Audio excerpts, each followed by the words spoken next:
Allergy, धूल और मिट्टी के अंदर काम करना इतना मुश्किल हो जाता है कि डॉक्टर साहब सांस नहीं आता और फिफड़ों में से ऐसे सीटियों की आवाजें आती हैं कि जैसे फिफड़े सुकड़ गए हैं। दोस्तों, आज मैंने आपको एक ऐसी बड़ी होम्योपैथिक मेडिसिन बतानी है जिसकी चंद खुराकें आपको मुश्किल तौर पर जो डस्ट एलर्जी है, धूल और मिट्टी की एलर्जी है, इससे आपको निजात दिलवा देगी। जिस तरह मर्जी फिरो मिट्टी के अंदर, देखें डस्ट और मिट्टी के अंदर काम करना भी मजबूरी है। जिस तरह आजकल जो मेरे भाई हैं ट्रैक्टर चलाते हैं, हल वगैरह, रूटावेटर वगैरह,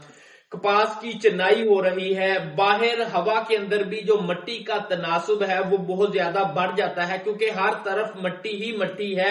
हवा के अंदर भी। और पेशेंट ऐसे आते हैं कि मैं मिट्टी में घर से बाहर नहीं भी निकलता तो फिर भी उसके असरात जो है ना, क्योंकि हमारे नाक के अंदर भी फिल्ट्रेशन है, जो बाल है वो फिल्टर का काम करते हैं, इसी तरह लंग्स के अंदर भी फिल्ट्रेशन का काम होता है, वो किसी वजह से डिस्टर्ब हो जाता है। तो भाई होम्योपैथिक में बेतहाशा मेडिसिन हैं जो आपकी डस्ट एलर्जी को मुश्किल तौर पर खत्म करने की सलाहियत रखती हैं, जैसे ब्लाटा, स्पेडोस्पर्मिया, लोबेलिया, इन्फ्लुएंटा। बेतहाशा अद्वियात हैं, लेकिन जब से मैंने डस्ट होम्योपैथिक मेडिसिन को अप्लाई कर दिया है ना, ये मिट्टी का निचोड़ है यार। अगर आपने बचना है ना डस्ट एलर्जी से तो अपने होम्योपैथिक डॉक्टर के पास जाएं, सही होम्योपैथिक मेडिसिन का इस्तेमाल करके मुश्किल तौर पर डस्ट एलर्जी से जान छुड़वाएं।